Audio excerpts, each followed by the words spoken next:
With the current economic crisis in Sri Lanka, many Sri Lankans are preparing to go abroad. Among those ways, one of the main ways is to travel abroad for work. Finding a job is a special matter. To go abroad for a job, to take care, to find a job.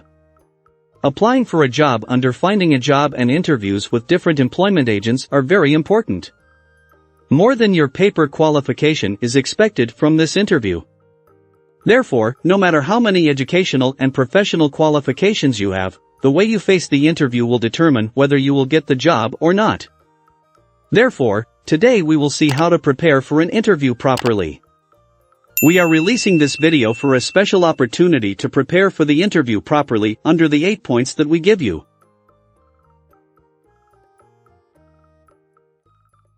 1. Do more than just basic research. Don't just research the company.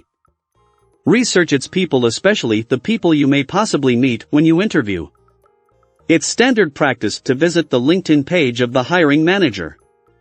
Jeff, I know hiring managers who expect that candidates will visit their LinkedIn pages. If a candidate doesn't, they see that as a red flag. Then keep going. Find out what's new. Most companies have a page on their website dedicated to press releases and events. Then do a Google search to find any recent news. And be sure to pay close attention to the company's culture, mission, and values.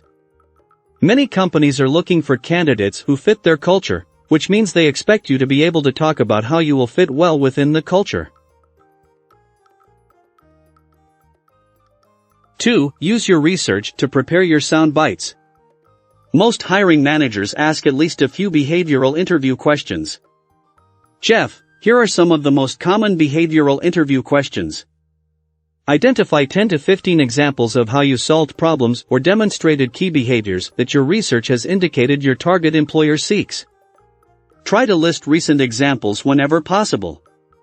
Then flesh out each example, giving each one a title and putting it into story format. One might be handle change. Another might be difficult communication situation. Although you don't want to memorize your stories, writing them down will definitely help you organize your thoughts. And keep you from later thinking, oh shoot. Why didn't I talk about the time I...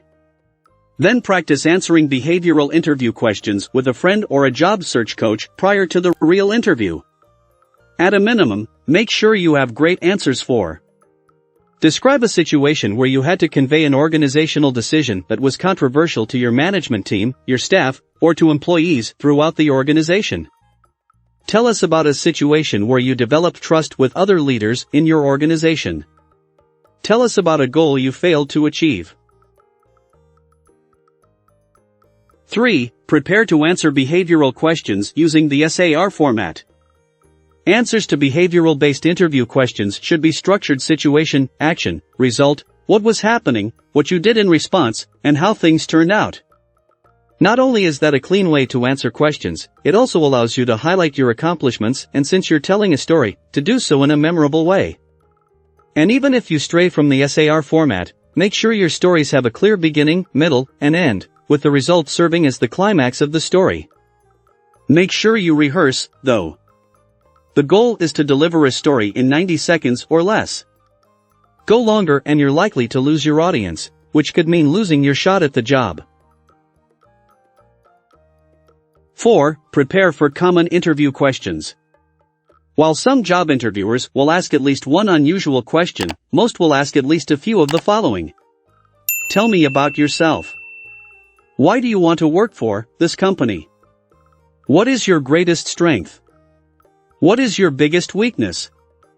Why are you leaving your job? Where do you see yourself in 5 years? Are you interviewing with any other companies? Describe what diversity and inclusion means to you, and why it is important in this position. What makes you more likely to succeed in this role than other applicants? What are you most proud of in your career? What do you know about our company culture? 5. Make sure you make a great first impression. Research by monster.co.uk shows that employers are highly influenced by their first impressions of candidates. Which comes as no surprise, since most of us are highly influenced by the first impression made by people we meet. So here's what a Harvard psychologist says makes a great first impression. The Monster Report found that job applicants have on average just 6 minutes 25 seconds during the first meeting to impress interviewers.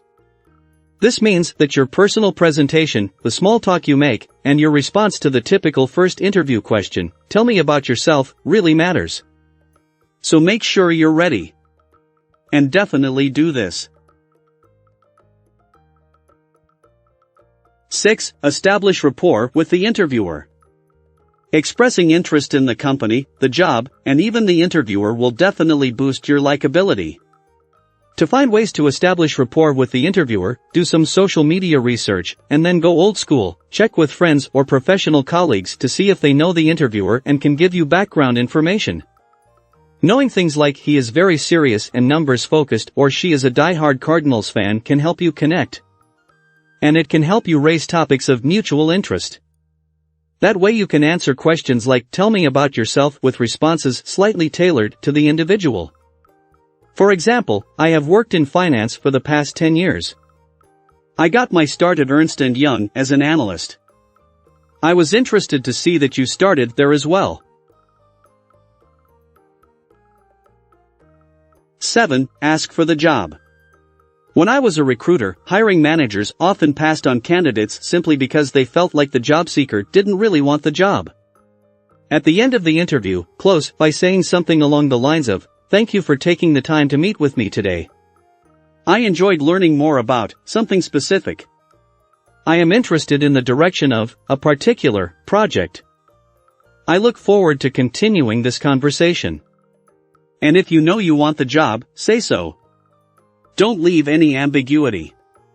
If you're excited about the opportunity and want to move forward with the company, say it. People want to hire people that really want the job. Sometimes you really do only get what you ask for. 8. Keep your expectations reasonable. Many job seekers tell me that they were underwhelmed when they met with a recruiter or hiring manager. Keep in mind that recruiter or hiring manager could be new in their role.